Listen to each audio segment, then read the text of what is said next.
বৈষম্য বিরোধী ছাত্র আন্দোলন দমাতে ১ বছর আগে পতিত সরকার গোটা দেশ জুড়ে চালিয়েছিল নৃশংসতা। বিদায় ঘণ্টার আগে ৫ আগস্ট পর্যন্ত সরকার এতটাই নির্মম নির্দয় হয়ে উঠেছিল যে ছাত্র জনতার ওপর মারণাস্ত্র ব্যবহারের নির্দেশ দিয়েছিল। জুলাই বিপ্লবে ১৫০০০-এরও বেশি মানুষ হত্যার শিকার হন, আহত হন অন্তত ২০,০০০।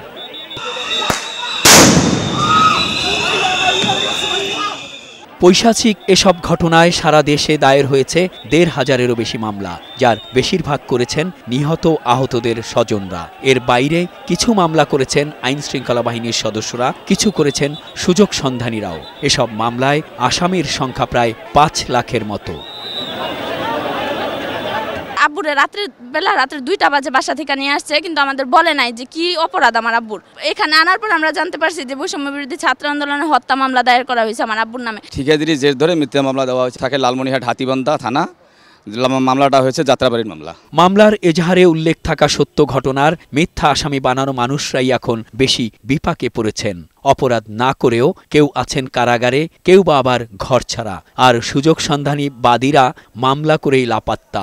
আমার থানায় প্রায় ৪২টার উপরে মামলা আছে এবং এই মামলা তদন্ত করতে যে কিছুটা বিড়ম্বনার শিকার আমরা হচ্ছি। কিছু নিরীহ লোক এদের ভিতরে আছে যাদেরকে হয়রানির জন্য ঢোকানো হয়েছে। নিরীহদের হয়রানি না করার নির্দেশনার কথা জানান গুলশান বিভাগের উপপুলিশ কমিশনার। অনেক মামলা কোর্টের মাধ্যমে থানায় আসছে, আমরা এজাহারকে আমলে নিচ্ছি এবং এজাহার অনুযায়ী আমরা এফআইআর রুজু করে সেই অনুযায়ী আমরা তদন্ত কার্যক্রম এগিয়ে নিচ্ছি এবং আমরা যাচাই করে দেখে সর্বোচ্চ আমাদের যে পেশাদারিত্ব সেটা বজায় রেখে আইনানুগ ব্যবস্থা গ্রহণ করছি। সুযোগ সন্ধানী মানুষের অসৎ উদ্দেশ্যে একের পর এক দায়ের করা মামলা নিয়ে ক্ষোভ থাকলেও কিছুটা স্বস্তির কথা জানান এবি পার্টির চেয়ারম্যান মজিবুর রহমান মঞ্জু।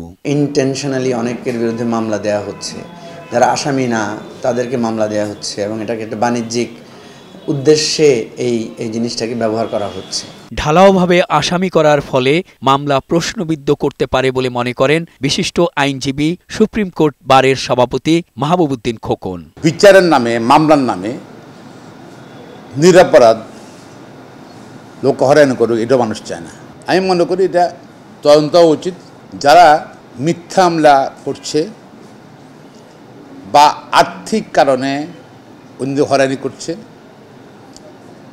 তাদের বিরুদ্ধে আইনগত ব্যবস্থা নেওয়া উচিত। বৈষম্য বিরোধী আন্দোলনে বুকের রক্ত দিয়ে অঙ্গ হারিয়ে অভ্যুত্থান ঘটানো জুলাই যোদ্ধাদের পরিবার ও স্বজনদের দায়ের করা মামলার প্রকৃত আসামিদের কঠোর শাস্তির দাবি উঠেছে সর্বত্র।